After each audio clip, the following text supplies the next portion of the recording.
Ils sont avec nous, nos invités de ce jour. Il s'agit bien entendu donc de professeur Pini Pini, de nationalité congolaise résident en Europe, à Bruxelles. Merci à vous tous qui nous suivez en Europe pour votre fidélité d'écoute à notre chaîne Afro Web TV, à vous tous qui nous suivez sur notre chaîne YouTube, Facebook également, sur TikTok et sur tous les réseaux sociaux, nécessairement sur le www.afrowebtv.com/live si vous êtes en direct avec nous. Merci à tous et à chacun de vous. Nous recevons par duplex aussi Monsieur Kutoglo Classio, consultant politique depuis les USA. Merci à vous pour votre disponibilité. Nous avançons pour cette seconde partie pour parler donc du Burkina, de la Guinée, du Mali et du Niger. L'actualité cette semaine a été marquée par la visite du général Tiani au Mali et au Burkina. Vous n'êtes pas sans savoir que selon donc le général, l'Alliance des États du Sahel est la consécration de leur détermination à arracher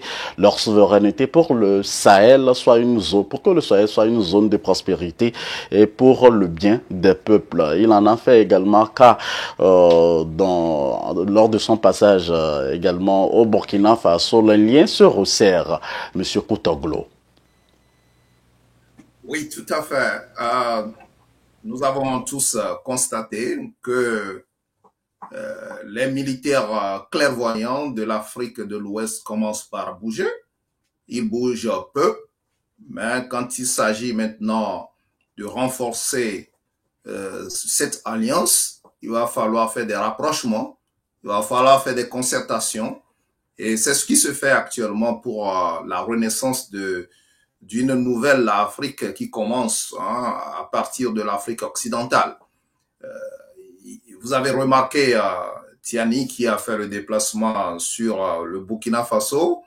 Au même moment que ce déplacement est en train de se faire, il y a le Premier ministre du Burkina Faso qui a fait le déplacement sur le Mali.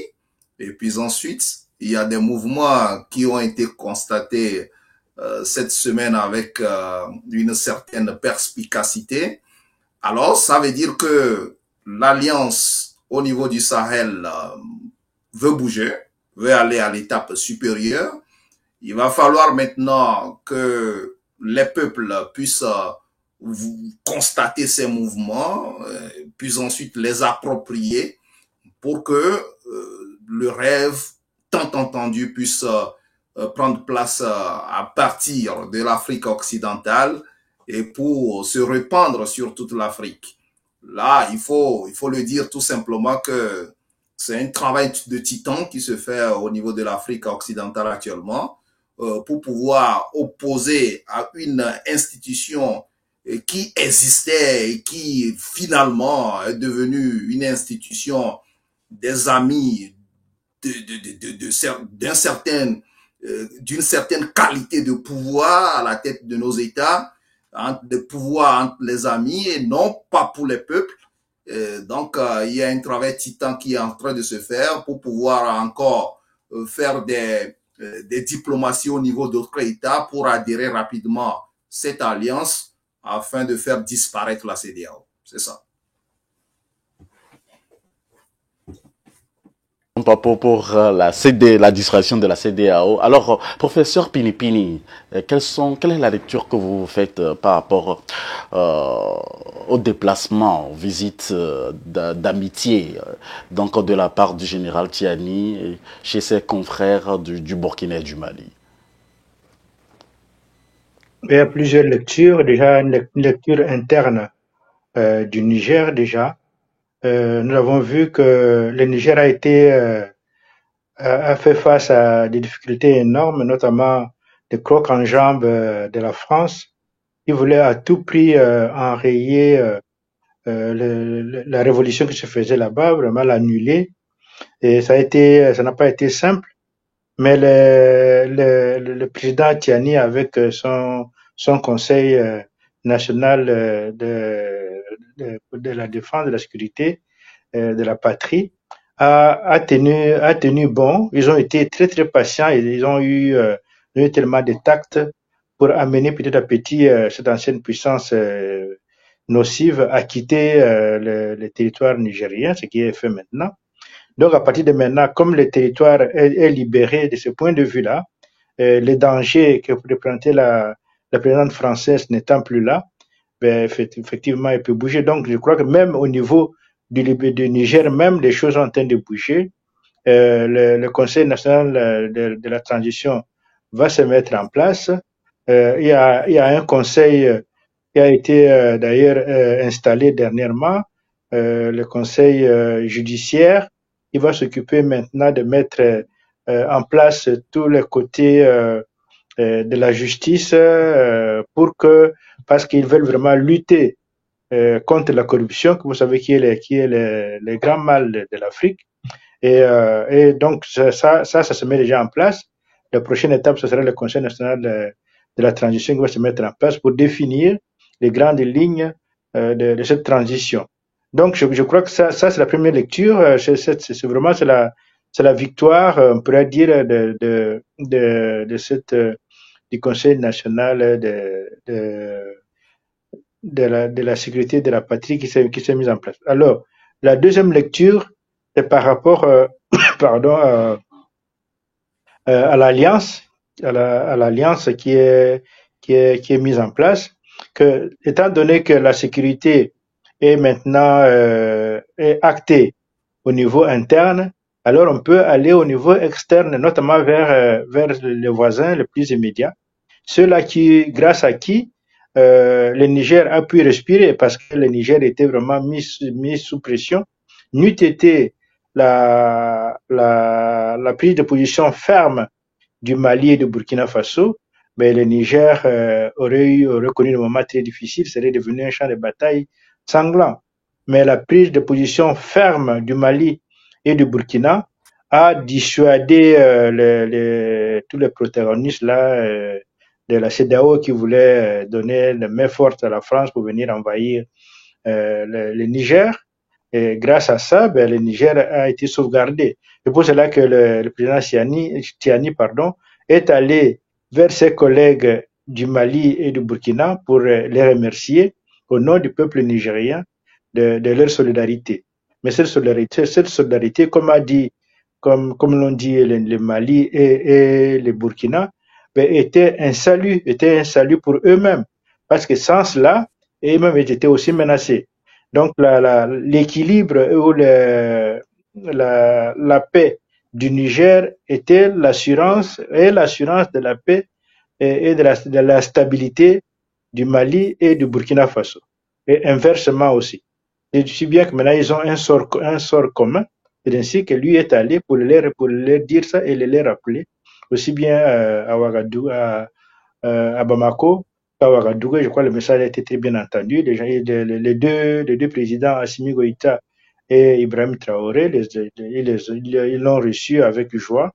Et moi, ce qui me réjouit, c'est qu'on voit que ce que j'ai remarqué, c'est que surtout pas à Bamako, ce n'était pas du tout une visite pour manger, pour boire, voilà, pour se réjouir, comme on voit souvent, de ces visites d'État, c'est toujours autour des grands repas.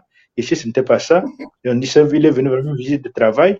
Ils ont travaillé pendant 2 heures, c'était suffisant pour qu'ils puissent reprendre l'avion et aller vers Ouagadougou. Donc ça c'est vraiment, ma troisième lecture est celle-là, de voir qu'ils travaillent dans la sobriété, tous, et non pas dans la gabegie, dans la grande, dans la bouffe, dans les champagnes, dans la grande vie telle que beaucoup de dirigeants africains nous ont habitués. Ici, c'est une nouvelle classe de dirigeants qui partagent le quotidien de leur peuple. D'ailleurs, le président Tiani, dans sa première interview qu'il a accordée, c'était en langue nationale.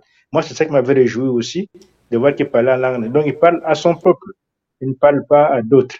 Merci. Donc, c'est ça donc, c'est une des lectures que j'ai. Sinon, ben, je veux dire autre chose après, mais sinon, moi, ce que je voulais dire maintenant, c'est plutôt par rapport à l'avenir. Ben, on va en revenir.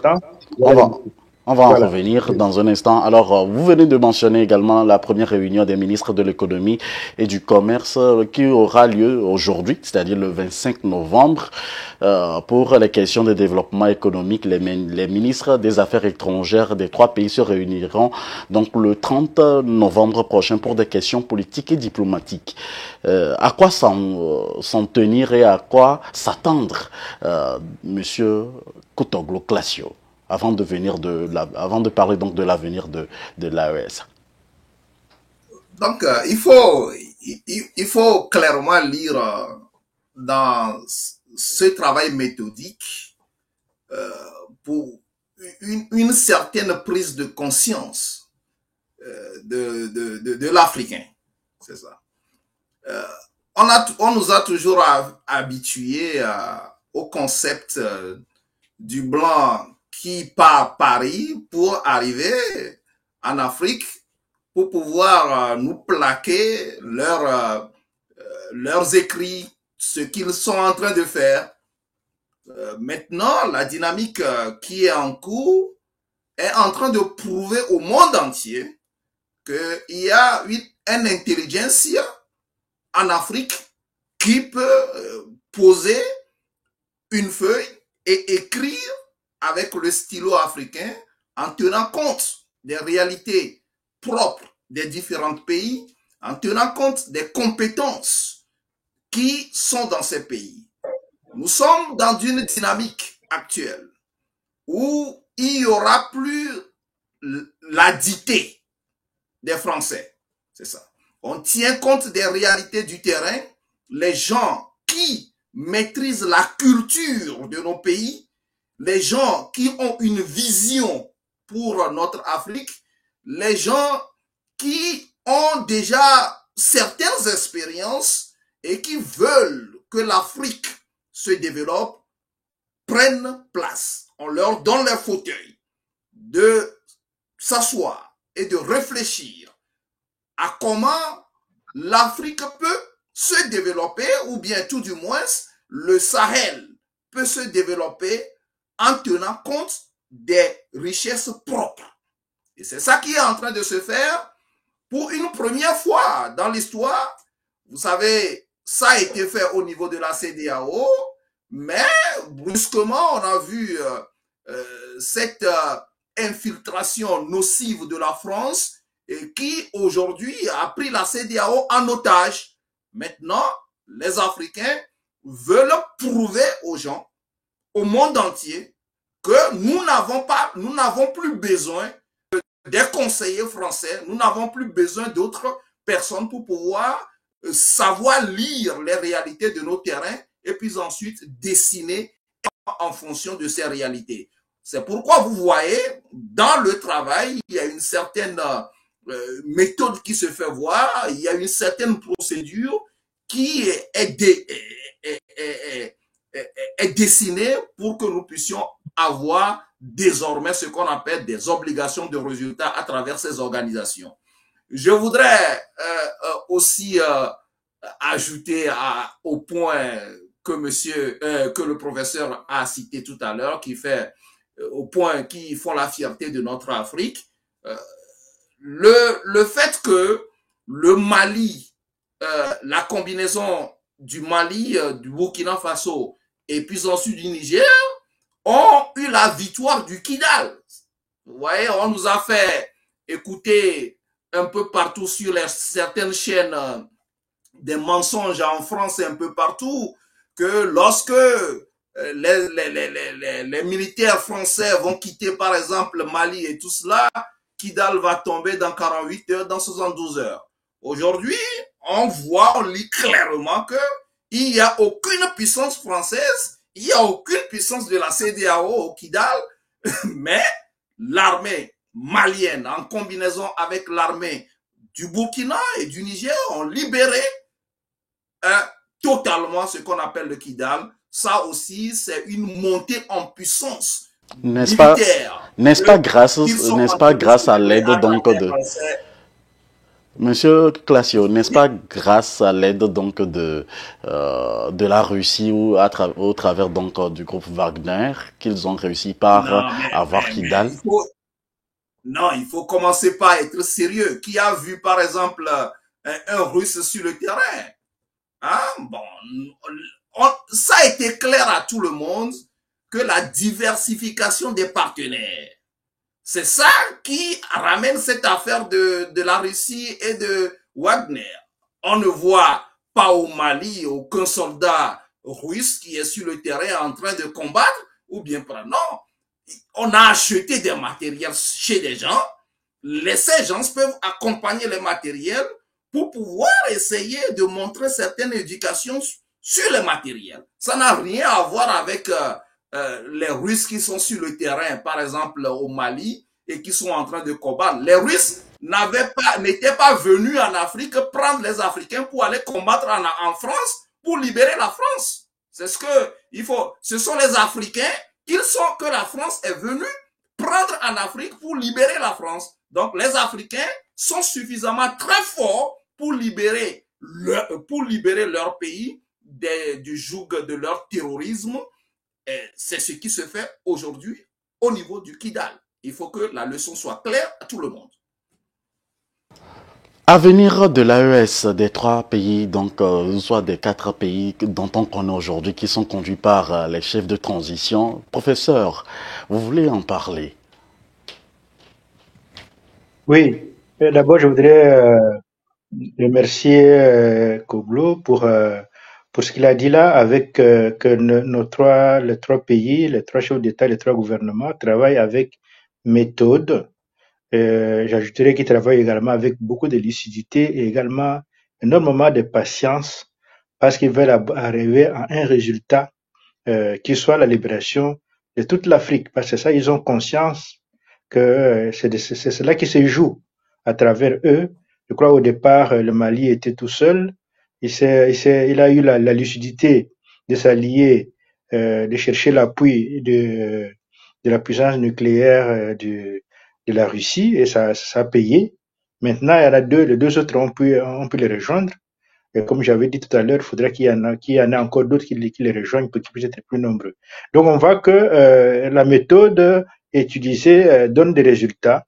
Maintenant, ils sont en train d'aller à la phase, je crois, plus importante, supérieure. Nous l'avons déjà évoqué une fois lors d'une émission ici, qu'il était urgent que certains ministères soient réunis, notamment celui de la Défense, celui des Finances et celui euh, et la diplomatie. Et on voit que ces trois ministères dans les trois pays sont en train de se mouvoir pour se mettre vraiment ensemble parce que il vaudrait mieux qu'on évite d'aller en ordre dispersé au lieu d'aller parler à trois voix. On peut parler en une seule voix au lieu d'avoir plusieurs commandements militaires, on peut en avoir un seul. Au lieu d'avoir plusieurs banques de l'État, on peut avoir une seule pour aller vers sa propre monnaie, c'est que tout le monde l'attend. Donc je vois que les choses se mettent en place. Et moi, mon souhait serait que la prochaine réunion des trois présidents se fasse justement à Kidal pour, pour, pour célébrer cette victoire importante, parce que la victoire de Kidal, moi, c'est une autre Haïti, c'est une nouvelle Haïti que nous voyons, parce que Haïti, ce sont les Africains qui avaient battu la France et qui ont gagné leur indépendance. C'est ce qui se passe maintenant avec Kidal, avec le Mali. Les Africains ont aussi battu de nouveau la France pour avoir leur indépendance. Et donc, il faudra mieux, moi je souhaite que leur prochaine rencontre à trois, s'ils la prévoient, je pense qu'ils la prévoient, se fasse à Kidal, que toute l'Afrique et le monde entier puissent voir de viso que Kidal est vraiment rentré Dans l'ordre. dans la style du pays, voilà, du pays du Alors, Mali. je vais faire une petite transition très rapidement. On voit également l'ex-premier ministre ivoirien qui fait la tournée entre les pays de l'AES. Je veux parler donc de Guillaume Soro. Quelle est l'ambition ou quel est l'avenir de Guillaume Soro selon vous, vous qui êtes consultant politique, monsieur Classio Kutoglo, dites-nous en clair, est-ce que Guillaume Soro pourra être un ajout ou soit un avantage? En quoi il serait bénéfique pour les pays en transition? Ou est-ce qu'il serait en train donc de préparer quelque chose avec les pays en transition? On a eu également l'information comme quoi qu'il serait en train donc d'avoir un autre passeport diplomatique aussi, lui permettant d'aller par exemple rencontrer le président russe. Et quelles sont vos réactions à chaud, Monsieur Classio Kutoglo? D'abord, il faut le dire très clair que Guillaume Soro, il est un homme de paix. Quelqu'un qui a été renvoyé ou bien quelqu'un qui a quitté son pays à cause des injustices et qui s'est réfugié quelque part tout en donnant la paix à son pays. Guillaume Soro est quelqu'un qui est fatigué de vivre dans le pays des Blancs. Il a vécu à différents niveaux jusqu'en Asie et il a décidé de mettre fin à son exil et retourner sur la terre ancestrale et beaucoup plus tard sur sa terre natale. Et arrivé dans les 3 pays que vous êtes en train de décrire, vous aviez vu tous les présidents de ces pays ont prôné ce qu'on appelle la paix, la réconciliation. Ce sont des présidents qui veulent la stabilité en Afrique de l'Ouest. Guillaume Soro est un Africain et qui peut vivre un peu partout en Afrique, comme Blaise Compaoré, qui est un Burkinabé qui vit en toute quiétude aujourd'hui en Côte d'Ivoire. Et d'ailleurs, Blaise Compaoré, lui, il a encore utilisé l'avion présidentiel de la Côte d'Ivoire pour revenir au Burkina Faso et repartir. Guillaume Soro n'a pas encore utilisé un avion présidentiel d'aucun de ces pays pour qu'on puisse avoir l'éclairage sur lui qu'il est en train de faire quelque chose. Moi, tout ce que je connais, Guillaume Soro est un citoyen africain. Il est de l'Afrique occidentale qui veut avoir des papiers, peut-être ces papiers de la Côte d'Ivoire qui s'inspirent ou pas. Guillaume Soro veut être libre dans ses mouvements et pourquoi pas même chercher par exemple à aller voir la CAN 2023. Donc il n'y a pas de polémique sur les mouvements de Guillaume Soro à ma connaissance. C'est un Africain qui circule librement. D'ailleurs la CEDEAO a parlé de circulation entre les pays de l'Afrique de l'Ouest. C'est ce que le citoyen qui a le même statut que Blaise Compaoré est en train de faire aujourd'hui. Il l'a dit ce matin que s'il prête à Dieu, comme le ministre de la Côte d'Ivoire est en train de l'inviter à rentrer paisiblement dans son pays, il rentrera et Inch'Allah, il rentrera pour aller regarder la CAN 2023. Professeur, est-il possible pour Guillaume Soro de rentrer, comme le dit M. Classio Kutoglo, aussi facilement sans négociation au préalable, alors qu'on est en train de le voir faire une tournée dans les pays de l'AES qui ne sont pas en bon terme au fait avec le président actuel de la Côte d'Ivoire? Oui, bon, moi, ça n'a jamais été bon, c'est pas quelqu'un à qui j'ai une grande sympathie, hein. Depuis qu'il a combattu le président Laurent Gbagbo, qu'il a mené la rébellion et tout cela dans ce pays-là, enfin, chez nous en Côte d'Ivoire, et tout ce qui s'en est suivi, jusqu'à l'arrivée rocambolesque de Alassane Ouattara et tout ça. Donc moi, ce n'est pas quelqu'un envers qui j'ai beaucoup de sympathie, mais néanmoins, étant donné que nos frères du Niger, du Burkina, du Mali ont jugé qu'il était important qu'ils reviennent au bercail et qu'ils puissent contribuer à la renaissance africaine qui est en route. Mais moi, je m'incline devant leur jugement. Je suppose que ce jugement-là, il est bien réfléchi, comme ils le font toujours, parce qu'effectivement, il fallait quand même essayer d'arrêter les ardeurs belliqueuses de Alassane Ouattara, qui voulait attaquer le Niger. D'abord, il voulait attaquer le Mali, puis attaquer le Niger, attaquer le Burkina, parce que ils ne sont pas dans la ligne de mire de son grand chef Emmanuel Macron. Donc, il fallait maintenant arrêter ces ardeurs-là en lui disant que ce qu'il voulait faire, ce qu'il lui veut faire au Burkina, au Niger et au Mali, ben, ça peut se retourner contre lui. On peut aussi lui envoyer donc voilà quelqu'un qui est là et qui peut venir aussi l'ennuyer comme lui voulait ennuyer les autres. Comme ça, de cette façon, il va un peu se calmer. Je pense que c'est surtout pour ça, pour qu'il puisse se calmer et qu'on puisse laisser qu'il puisse laisser nos amis de l'AS continuer leur chemin sans venir mettre des entraves. Donc, bon, pour moi, c'est cela. Mais je dis que simplement, pour moi, le fait qu'il trouve maintenant un espace de liberté au sein de l'AS, ça veut dire que le panafricanisme et les panafricains ont aussi un espace à eux. Auparavant, il n'y avait pas d'espace, on n'avait rien. Le panafricanisme n'avait aucun espace, ils étaient pourchassés partout.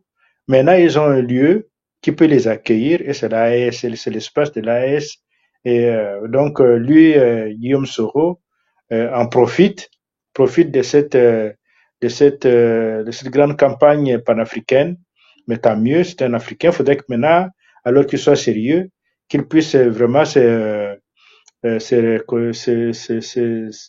j'allais dire, totalement se remettre en cause et se servir désormais l'Afrique et ne plus servir les intérêts des étrangers comme il a fait par le passé. Moi, c'est ça que j'attends de lui. S'il peut avoir un passeport, aller un passeport diplomatique du Mali, comme ça s'entend, et aller en Russie, pourquoi pas. Donc, mais qu'il reste vraiment, maintenant qu'il puisse retrouver, marcher sur les chemins du panafricanisme et non plus sur les chemins du néolibéralisme qui tue l'Afrique. Nous sommes à la fin donc de cette seconde partie. Quelle est la conclusion? Je sais que je vais vous donner la parole, monsieur Kutoglo Classio. Guillaume Soro a-t-il un avenir politique en Côte d'Ivoire tant que Ouattara sera en vie? C'est l'une des questions que se posent beaucoup. Est-ce qu'il pourra bénéficier du pardon donc de son père Alassane Dramane Ouattara et en collaborant par exemple avec les pays en transition? Est-ce qu'il est nécessaire ou sa présence est-elle nécessaire pour que la paix règne en vérité en Côte d'Ivoire et que la réconciliation soit de mise? Monsieur Kutoglo Classio, répondez à toutes mes questions. Faites vos conclusions en 2 minutes, s'il vous plaît. Vos questions sont nombreuses. Nous allons essayer. Bon, en attendant d'en arriver là, je voudrais juste attirer mon professeur a aimé Guillaume Soro, qui a toujours été panafricaniste depuis même le temps en Côte d'Ivoire. Guillaume Soro a été au centre de la recherche des solutions toujours pour la paix. Et c'est sur ce chemin-là qu'il peut-être s'est perdu en croyant que l'ivoirité doit être arrêtée et il était contre Gbagbo. Et puis ensuite, beaucoup plus tard, il a vu l'arrivée, on a vu l'arrivée rocambolesque, comme vous venez de le décrire, de Ouattara. Et puis ensuite, Ouattara a voulu faire beaucoup plus pervers que ce qu'il combattait. Et le gars, le gars a encore décidé de sortir de ce caractère pervers et puis ensuite il cherche la voie de la solution la plus conciliable pour les Ivoiriens.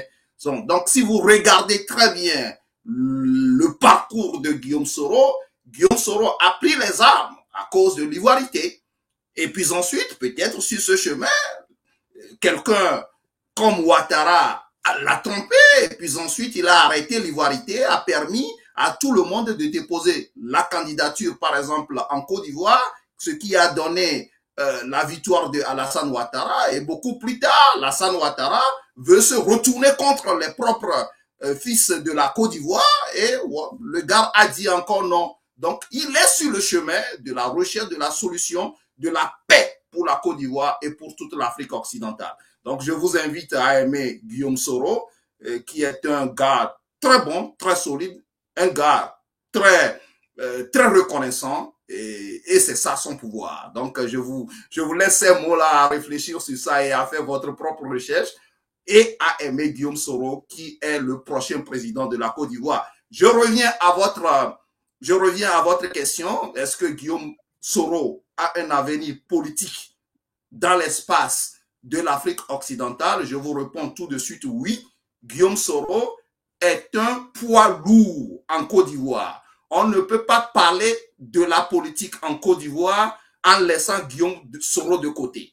Maintenant, est-ce que Guillaume Soro doit passer par un dieu Ouattara avant de rentrer en Côte d'Ivoire? Ça sera la décision de Ouattara. Ça sera la décision de Guillaume Soro, qui ne se reproche rien de la gestion qu'il a faite en Côte d'Ivoire. Maintenant, est-ce que un citoyen ivoirien doit recevoir nécessairement l'approbation de Ouattara avant de rentrer en Côte d'Ivoire? Ouattara n'a pas reçu une approbation de Gbagbo avant de rentrer en Côte d'Ivoire. C'est ce que vous comprenez. Donc, c'est une affaire de compréhension. Ouattara se met dans son manteau de président en tant que père. Le fils se mettra dans son manteau de président, de citoyen en tant que fils. Au cas contraire, la Côte d'Ivoire est pour les citoyens ivoiriens. Guillaume Soro est un citoyen ivoirien. Il va rentrer certainement en Côte d'Ivoire pour demander le suffrage des Ivoiriens. C'est ça. Merci. Professeur Pinipini, en une minute, faites sa conclusion, répondez à mes questions. Oui, mais juste par rapport il peut bien sûr revenir et comme dit notre ami, lui, le problème ne se pose pas du côté de Guillaume Soro en tant que tel, parce que lui a été déjà revenu. Il voulait même revenir coûte que coûte, quitte à se faire emprisonner. C'est Ouattara qui a refusé qu'il puisse revenir. Son avion, qui était presque arrivé à Abidjan, avait dû faire demi-tour pour aller du côté, je crois, du Togo. Voilà, et se mettre continuer pour l'exil. Sinon, lui, il est prêt à rentrer chez lui en Côte d'Ivoire, mais Alassane Ouattara a changé son attitude pour laisser venir non pas seulement Guillaume Soro, mais tous les autres opposants qui sont au Ghana, qui sont au Libéria, qui sont en Guinée, qui peuvent aussi revenir comme Guillaume Soro, que tout le monde revienne. La Côte d'Ivoire n'appartient pas qu'à Alassane Ouattara, elle appartient à tout le monde. Donc tout le monde peut revenir. Moi, je vous souhaite que voilà, qu'il y ait cette ouverture-là, c'est ce qu'on demande, y compris ceux qui sont en prison. Tous les militaires pro-Gbagbo qui sont emprisonnés jusqu'à aujourd'hui, il faudrait qu'ils soient libérés, qu'ils recouvrent leur liberté. Et les militants aussi du parti du président Gbagbo, qui sont, y compris les militants de Guillaume Soro, puissent aussi être libérés. Que la démocratie, que la liberté puisse refaire surface en Côte d'Ivoire, afin qu'il y ait vraiment un apaisement politique pour que ce pays puisse aller de l'avant et non pas reculer. Parce que si on maintient cette pression sur des politiques, sur des acteurs de la politique, mais ça retarde l'avancement du pays, dans le pays recule plutôt qu'il ne puisse avancer. Donc moi, je souhaite dans le retour de Guillaume Soro, mais pas que lui, et de tous les autres opposants, y compris ceux qui sont dans des prisons, que tout le monde puisse recouvrir la liberté et qu'ils puissent se mouvoir librement à travers les pays et dans le monde. Merci à vous tous qui êtes connectés en ce moment pour suivre le débat sur AfroWeb TV. Merci. C'est la fin donc de cette seconde partie. Nous irons à cette troisième partie pour parler du Congo, où il y aura le 20 décembre très prochainement une élection présidentielle avec plusieurs candidats. On en parle également avec l'un de nos invités et de nationalité congolaise, professeur Pinipini. Merci d'être avec nous. On va prendre juste une pause de 40 secondes et revenir juste après. Restez toujours des nôtres. Ne bougez surtout pas puisque c'est l'Afrique qui gagne. Chaque semaine, la rédaction d'AfroWeb TV vous propose un condensé de l'actualité des 7 derniers jours.